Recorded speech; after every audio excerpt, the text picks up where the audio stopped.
आप देख रहे हैं यूनिवर्सल न्यूज टुडे। तो भाई अब अपने अच्छे दिन आने वाले हैं। वो कैसे? मैंने कहा था कि गांव में जल्द ही पक्की सड़क बनेगी और देखो बन गई। हम पंचायत के काम काजों में भाग लो भाई, ग्राम सभाओं में हिस्सेदारी लो।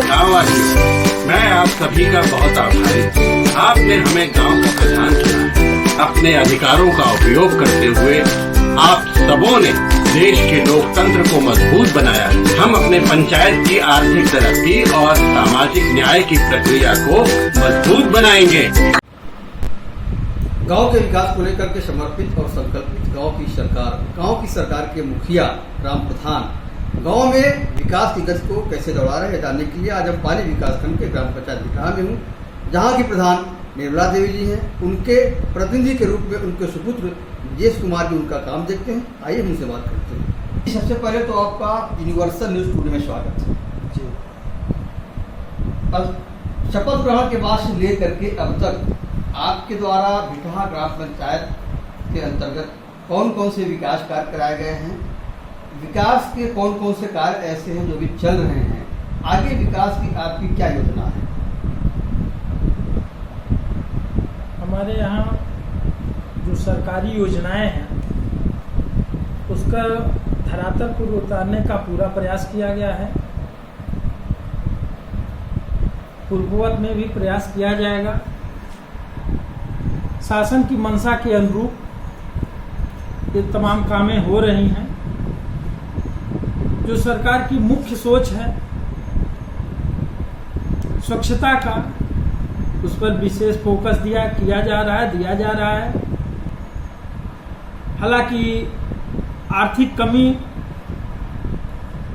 महसूस हो रही है, लेकिन उसी क्रम में हमने सरकार के मंशा के अनुरूप ग्राम सभा में अंडरग्राउंड नाली, जो ह्यूम पाइप नाली कहा जाता है, उसका निर्माण हमने करवाया है। 2 जगह जो अति महत्वपूर्ण थी, वर्षों से जो लोग नाली के लिए तरस रहे थे, उनका काम किया गया है। कितना मीटर बना है दोनों? लगभग मान करके चलिए कि अभी तो कुछ कार्य प्रगति पर चल रहा है और जीवित मुद्रा में अभी जो है लगभग 180 मीटर के लगभग बन चुका है। और जो निर्माणाधीन है वो कितना है? वो निर्माणाधीन तो सर अभी जो है अगर देखा जाए तो अभी सरकार अगर हमारा सहयोग करती है तो लगभग 1 किलोमीटर का मुझे जरूरत है। जो हमारा उपेक्षित ग्राम सभा था, विकास के क्रम से कोसों दूर था, इसलिए लिहाज से हमको जो है काफ़ी मेहनत करना पड़ेगा। हम सरकार से उम्मीद करते हैं, आशा करते हैं और कि हमको एक विशेष तौर से अगर ऐसी व्यवस्था हो जाती कि ग्राम सभा के विकास के लिए और ख़ास करके स्वच्छता के लिए, तो हम इस पर सरकार के लिए उसमें बड़ा उनके आभारी रहते हैं। हम आपने खड़ंजे का भी निर्माण कराया क्या? जी, कितना हमने कराया? खड़ंजे का निर्माण कराया है। एक खड़ंजा नरेगा से है जो 284 मीटर है, वो पूर्ण हो गया है। दूसरा जो है राज्य वित्त से हमने करवाया है जो 207 मीटर है, ये भी पूर्ण हो गया है।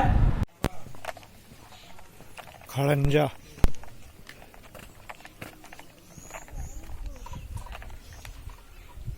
नरेगा का भी काम हमने शुरू करवाया है। कुछ काम में हुई थी, कुछ पोखरी का काम भी करवाए हैं, कुछ काम चल भी रहा है और चक्रोट वगैरह का भी काम हो रहा है। बारिश हो गया है इसलिए काम बंद है। विजेश जी, शपथ ग्रहण के बाद से अब तक चक्रोट का जो है कुल कितना काम हो गया होगा? हमने टोटल जोड़ दिया जाए कितने किलोमीटर में आपने निर्माण करा दिया? हमने सर काम तो अपेक्षा के अनुसार नहीं करा पाया, क्योंकि बुआई वगैरह भी होने लगा। फसलें जो है चूंकि ग्राम सभा से सटे हुए तमाम चीज़ें थी, तमाम फसलें थी, लेकिन हमने जो है लगभग जब से हमने शपथ ग्रहण लिया है नए चक्रोट के रूप में लगभग 800 मीटर 7 या 800 मीटर नए चक्रोट का निर्माण करवाया है और इतने ही लगभग में ये मरम्मत करा दी, मरम्मत का काम करवाया है हमने। आप क्या नाला भी है क्या? नहीं, नाला है एक, लेकिन वो जो है पूर्व में जो सरकारें थी, जो प्रधान जी थे वो खुदवाए थे, अभी हमने उसका मरम्मत नहीं करवाया है। जरूरत आवश्यकता है, लेकिन चूंकि शासन की जो गाइडलाइन है उसको कोई तोड़ नहीं सकता है, इसलिए गाइडलाइन आने पर, उसके समय आने पर काम किया जाएगा। आपने इंटरलॉकिंग भी कराया? जी, कितना? हमने इंटरलॉकिंग 200 मीटर करवाया है और भी फर्स्ट क्लास ईंट लगवा करके।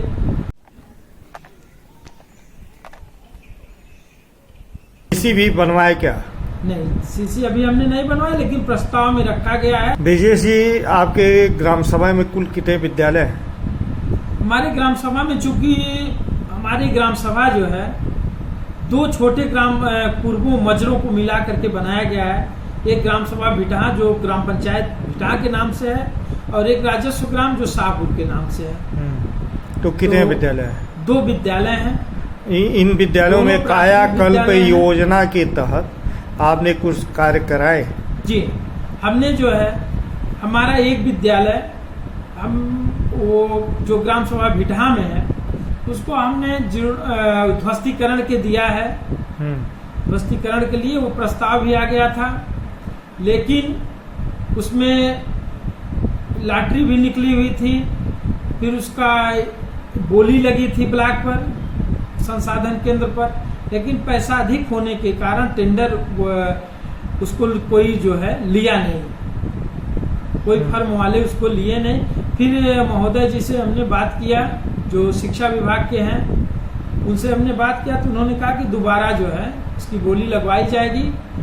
और तो उस विद्यालय में कोई काम यानी नहीं हमने उस और दूसरे विद्यालय में उसमें हमने जो है नाली ये पाइपलाइन वगैरह की व्यवस्था हमने की है, बच्चों के रख रखाव के लिए किया है।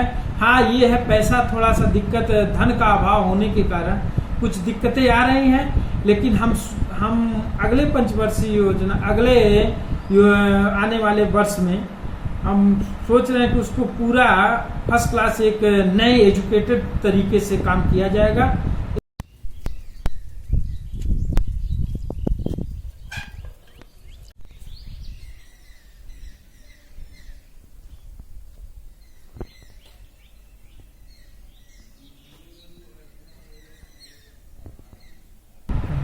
आपके पंचायत भवन की क्या हाल है? पंचायत भवन हमारा पुराना था, उसका जो है मरम्मत कराया गया है, जो इस समय बढ़िया स्थिति में दिखाई दे। क्या क्या उसमें कराए मरम्मत में? उसमें सारी दीवारें मेरी वो खंडित हो चुकी थी, जो उसके प्लास्टर थे खंडित हो चुके थे, उसकी फर्श जो है टूट गई थी, छत चूर रहे थे, इन सबों का हमने मरम्मत करवाया है। हालांकि वो अगर शासन को दिखाया गया होता बढ़िया तरीके से तो ध्वस्तीकरण के लायक था, लेकिन हमने उसका मरम्मत करवा करके उसका नीचे टाइलीकरण करवाया है, मैंने बाजू में टाइलीकरण करवाया है। तो आपका ये शौचालय नहीं था, अटैच करके शौचालय बनवाया है, इतने काम हमने करवाए हैं। पानी फर्नीचर इत्यादि आ गए हैं? जी, फर्नीचर वगैरह आ गए हैं। वाईफाई कनेक्शन भी लग चुका है। और सीसीटीवी नहीं लगा, इसी के अभाव में अभी पूर्ण व्यवस्था नहीं हो पा रही है। सीसीटीवी का जो है टेंडर हो गया है और टाई अप भी हो गया है, पैसा भी फर्म को दिया जा चुका है, जल्दी इसका काम पूरा कर लिया जाएगा।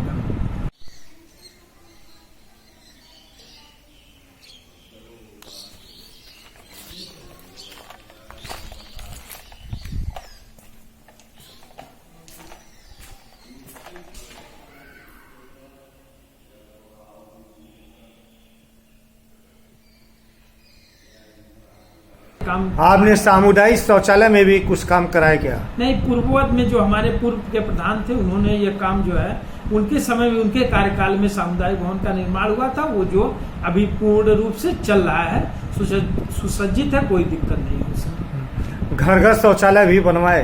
जी हाँ।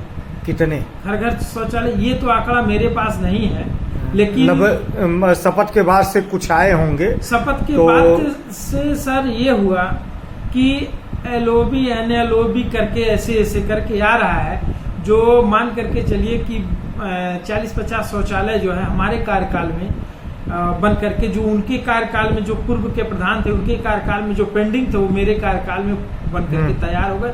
कुछ का दिया गया है, कुछ लोगों की अभी भी जरूरतें हैं। लगभग कितने लोगों का आपने आवेदन करा दिया? अभी आवेदन हमने लगभग 20-25 लोगों का करवाया है। और कितने को जरूरत है? अभी मान करके चलिए, चूंकि धीरे धीरे ये बातें जो है कुछ लोग बताते हैं, जानकारी रखते हुए भी कुछ लोग अपने व्यवसाय में इतना लिप्त हो जाते हैं कि नहीं बता पाते हैं। तो शासन का जब जो गाइडलाइन हो बंद हो जाती है उसके बाद बताते हैं, तो यही दिक्कत होती है हमको। फिर अभी जो है 4-5-10 लोग जो है आए थे, उन्होंने अपना प्रस्ताव रखा, हमने कहा शासन से फिर हम बात करेंगे, अगर ऐसी बात आती है। फेज टू के लिए का चल रहा है जी इस समय, तो उसमें करा रहे हैं। हाँ, उसमें कुछ लोगों का हमने जो है करवाया है, ऑनलाइन जो है आवेदन करवाया है उसके लिए। PM-CM आवास की क्या स्थिति है? PM-CM आवास के लिए सर मैंने जो है, जो पिछली बार हमारे ही कार्यकाल में बारिश हुआ था तो कई मकान, कच्चे मकान गिर गए थे। हमने रिपोर्टिंग करवाई थी माननीय नायब तहसीलदार महोदय से, जो लेखपाल साहब आकर के रिपोर्टिंग किए थे।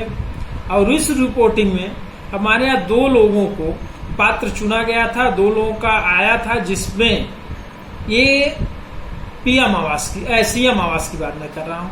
2 लोगों का आया था, जिसमें 2 लोगों में एक लोग को फिर पात्र पाया गया और उनको आवास मिली है। और PM जो आवास प्लस योजना है उसमें 6 लाभार्थी थे, 6 में से 5 लाभार्थी पात्र पाए गए हैं। 1 लाभार्थी पेंशनधारी होने के नाते जो है वो चूंकि सरकारी पेंशनर भी हैं, वो पात्र नहीं है, इसलिए उनका नाम रिजेक्ट किया। बकिया 5। स्ट्रीट लाइट भी लगवाया क्या आपके गांव में? नहीं सर, मेरे यहाँ सबसे मुख्य चीज स्ट्रीट लाइट की नहीं है, क्योंकि मेरा गांव पिछड़ा गांव है। हमने सबसे बड़ी फोकस नाली और रास्ते के लिए किया है।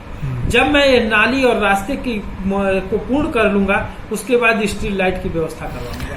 आप अपने ग्रामीणों को शुद्ध पेयजल उपलब्ध कराने के लिए कुछ इंडिया मार्ग का हैंडपंप के रिबोर या मरम्मत कराए? जी, हमने अभी सिस्टम वाइज काम कर रहा हूं मैं, कि मैंने एक पूर्वे को, जो मेरा मजरा है, शाहपुर ग्राम सभा है, उसको हमने अपने उस पर लिया है, खाके पर। और वहां जितनी शिकायतें आ रही इस तरीके से, लगभग 10-15 नल हमने बनवा चुका है और मरम्मत करा दी है, मरम्मत करवाया है। और रिबोर अभी नहीं हुआ है। रिबोर के लिए 2-3 वाटर हेड टैंक का क्या व्यवस्था है आपके यहाँ? मतलब पानी की टंकी जो है, हाँ देखिए, जल निगम द्वारा पानी की टंकी हमारे यहाँ आई थी, जिसकी बोर हो चुकी है और कंस्ट्रक्शन का काम बाकी है।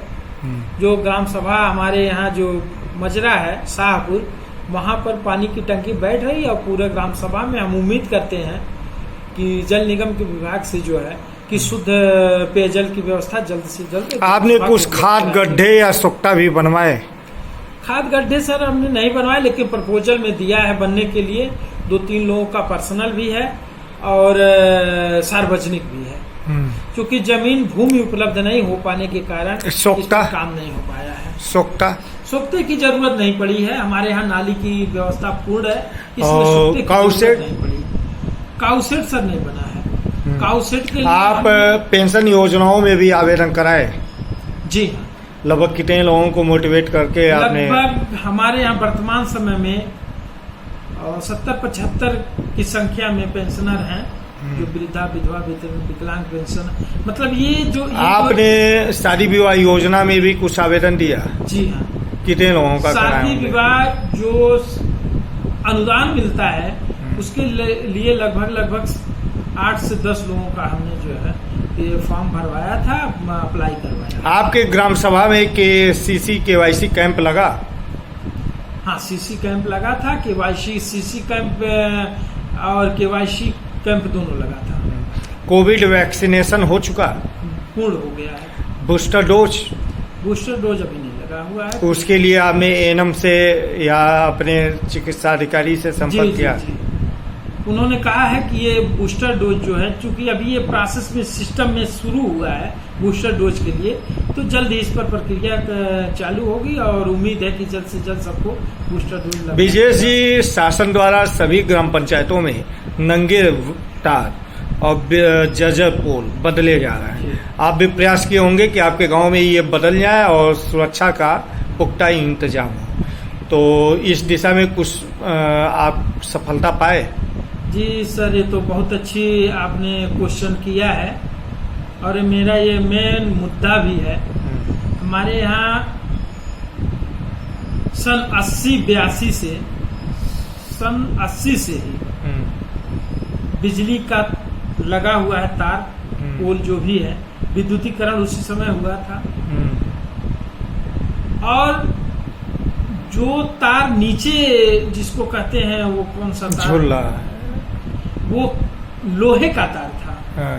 वो लोहे के तार की वजह से आज इतने समय में वह तार इतना जर्जर हो गया है कि अगर उठाकर ऐसे पटक दिया जाए तो भी जैसे भंगुर हो जाता है, भंगुर की तरह वह टूट जा रहा है। जैसे पत्थर टूटता है वैसे तार टूट जा रहा है।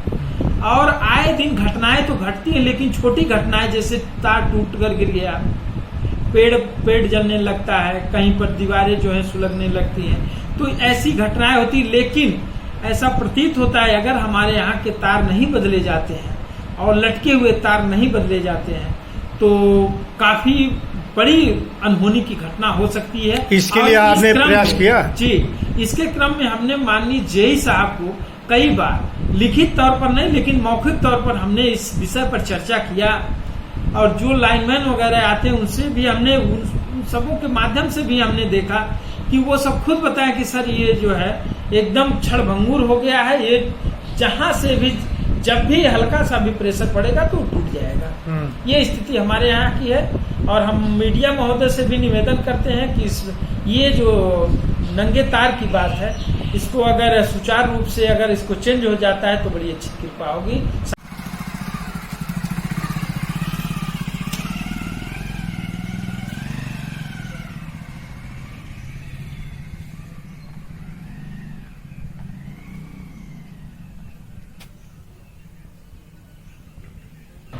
इसके लिए अभी तक आपने लिखित आवेदन नहीं दिया? नहीं, लिखित आवेदन नहीं, चूंकि हमने मौखिक किया तो आश्वासन मिलता गया कि ठीक है वो काम होगा तो तुरंत किया जाएगा। नहीं, मौखिक क्या गारंटी है कि जेई जो है अपनी बात, आपकी बात जो है एक्सीएन या चीफ इंजीनियर तक पहुंचाया? कोई गारंटी नहीं है, इसलिए अब तक नहीं हुआ इसका मतलब हुआ कि कोई गारंटी नहीं है। हमने 2-3 महीने बात किया, 2-3 महीने और 4 महीने हो चुका बात करते हुए, और उस क्रम में तो अब आप लिखित करेंगे? बिल्कुल अब लिखित करेंगे, 100% लिखित करेंगे। चूंकि हमने एक उम्मीद बनाई रखी थी कि अगर शासन इतना मजबूत है, शासन सत्ता प्रदेश स्तर की नेतृत्व इतनी मजबूत है, तो हो सकता है यह जनप्रतिनिधि छोटे स्तर के सबसे निचले पायदान के अगर हम जनप्रतिनिधि हैं तो उसकी भी बातों को रखी जाएगी, उसकी भी बातों को मानी जाएगी। लेकिन ऐसा देखने में नहीं मिल रहा है, इसलिए लिखित तौर पर जो है बातें रखनी मजबूरी हो गई है। विजय जी, ये लोकतंत्र के सबसे निचले पावदान के जनप्रतिनिधि की ही बात रखने के लिए, शासन तक पहुंचाने के लिए यूनिवर्सल न्यूज टुडे का यही एक प्रयास जारी है जो आप लोगों तक जो है पहुंच रहा है और आपकी बात वहां तक पहुंचाने का प्रयास कर रहा है। तो ऐसे में एक अहम प्रश्न है कि आप अपने गांव में के विकास के लिए अपने क्षेत्रीय विधायक, सांसद, ब्लॉक प्रमुख से भी कुछ कार्य आपने प्रस्तावित किए हैं? कुछ डिमांड आपने किया है? नहीं, डिमांड तो सर हमने नहीं किया है। बस यही गलती थोड़ा सा ये होता है मौखिक रूप से कि मौखिक बातें कही गई हैं, मौखिक रूप से माननीय विधायक जी से हमने, विधायक जी से आपने क्या मांगा है? माननीय विधायक जी से हमने सड़क मांगी थी, जो अभी हमारे यहाँ बहुत ही यहाँ मुद्दा सड़क का है। एक बार और आप ही जैसे मीडिया बंधु आए थे, हमने रोड पर भी ले जाकर के इस चीज को रखा भी था और तमाम गांव की जनता थी वहां पर। हमने प्रयास भी किया था कि आप माननीय डीएम साहब महोदय को, माननीय जो नोडल अधिकारी हैं, एक्सीएन महोदय हैं, पीडब्ल्यूडी विभाग है, जो भी विभाग हो इसमें, तो उनसे यह बात रखी जाए ताकि हमारे यहाँ जो ग्राम सभा की जो जमीन जो रास्ता है, चूंकि ये कोमा से चल करके भिटहा बनौली होते हुए जाता है, तो काफी प्रयास के बाद बनौली तक तो रास्ता आ गया है, लेकिन हमारे ग्राम सभा तक कभी पिच रोड नहीं आया हुआ जो कोमा से चल करके आता है। इसलिए हम निवेदन करेंगे, और इस पर तो हमने कई बार लिखित भी दिया है। किसको? इस रास्ते पर इसके पूर्व में माननीय शीतल पांडे जी विधायक थी, इसके पूर्व में ब्रजेश सिंह विधायक थे, मतलब विधायक जी लोगों को आपने पूर्व में और लिख शासन के दे सत्ता दी। माननीय एसडीएम साहब को भी हमने इस मैटर पर लिखा है। और हम लोगों का सेमिनार जो आप इस विषय को लेके मुख्यमंत्री जी से नहीं मिले? नहीं, मैंने डीएम साहब से मिला है। मैं डीएम साहब से, क्योंकि आपके गांव में या आपके दूसरे गांव में आने के लिए कहीं भी पिच नहीं है, कच्चे मार्ग हैं, खड़ंजा है, तो ये ज्वलंत मुद्दा है। हाँ, तो लगभग इसको 70 लेके साल, आज हमारी आजादी मनाई जा रही है 75 साल, हाँ, 75वां साल मनाया जा रहा है, और अब भी हम जो है 1980 में हैं, और अभी भी हम 80 के दशक से 75-74 के दशक में हम जी रहे हैं। हाँ। ये हमारी विडम्बना है, ये हमारे गांव की विडम्बना है। इस पीड़ा को लेके आप मुख्यमंत्री जी से नहीं संपर्क किए? मुख्यमंत्री जी आपके पूर्व सांसद भी रहे हैं। जी जी जी, सांसद महोदय जब सांसद महोदय थे तो इस रास्ते पर लगभग 10 बार जा चुके हैं। हाँ, तो उनसे जब आप मिलेंगे तो उनको याद आ जाएगा कि हाँ इस तरह की वहाँ समस्या है, सर यही तो आपका समाधान भी हो जाएगा। ये समय तो हम लोगों ने गंवाया है, लेकिन इस संदर्भ में हमने जो है, जब बसपा गवर्नमेंट थी, फिर सपा गवर्नमेंट थी, फिर आज भाजपा गवर्नमेंट, जो लीगल तौर पर इसके जिम्मेदार पर्सन थे, जैसे विधायक हुए, एसडीएम हुए, डीएम हुए, इन सबों को हमने प्रार्थना पत्र दिया इस मैटर पर। अब वो कहाँ तक पहुंचाए वो उनकी जिम्मेदारी बनती है। हमने अपनी जिम्मेदारी वहां तक पहुंचाई थी जहां तक मेरा पहुंच था, तहाँ तक हमने काम किया है। और अब तो ये देखा जा रहा है कि बनौली तक तो सड़क आ गई, लेकिन हमारे यहाँ जो पिच रोड है वो अभी तक नहीं आई है। हालांकि जेई साहब से हमारी बात हुई थी, पीडब्ल्यूडी के जो हमारे एरिया के जेई साहब है, उनसे हमने बात किया तो उन्होंने प्रस्ताव हमसे मांगा था, प्रस्ताव हमने दिया भी है। अब ये कहाँ तक सफल होगा अब तो शासन ही बता पाएगी। हमने अपना काम यहाँ तक किया है। आपने वित्तीय वर्ष 2022-23 के लिए कुल कितने प्रस्ताव दे दिए? हमने देखिए प्रस्ताव के रूप में अगर देखा जाए नरेगा के रूप में, नरेगा में हमने 35-40 प्रस्ताव रखे हुए हैं। क्या चीज है, और राज्य वित्त 15वां में हमने जो है लगभग 30-35 नाम दिया गया है, जिस पर जो है हम प्रयास करते हैं कि सारे कामों पर सफलता, अगर आर्थिक कमजोरी या कमी नहीं आई तो हम चाहते हैं, हमारा मानना है कि हम सारे काम। ब्रजेश जी, आपके ग्राम प्रधान का ड्रीम क्या है? आप अपने गांव को कैसा बनाना चाहते हैं? सर ये तो ये कोई भी ये सोचेगा तो ये अपनी बातें तो रखेगा ही कि भाई हम अपने गांव को सुंदर, स्वस्थ और रमणीय के दृष्टि से हम बनाना चाहेंगे, गांव के विकास के लिए। और गांव में कोई दिक्कतें न हो, रास्ता हो, नाली हो, खड़ंजा हो, नाली ढकी हुई हो, एक सुंदर वातावरण हो, एक माहौल, स्वच्छता का माहौल हो, पढ़ाई लिखाई का माहौल हो। ये मेरी सोच है। और मेरी सबसे मुख्य सोच ये है कि मेरा गांव जो नाली और रास्ते के लिए पिछड़ा हुआ है, मैं उसको सुदृढ़ करने का भरपूर प्रयास कर रहा हूँ। यही मेरा ड्रीम है। और अगर इसमें सफलता मिल जाती है तो फिर दूसरा हमारा कायाकल्प है, और आपका विद्युतीकरण, लाइट जो है गांव में जो लाइट की व्यवस्था है, सौर ऊर्जा की व्यवस्था, ये सब करने के लिए अपनी सोच रखी हुई है। जी धन्यवाद आपको। आपको भी।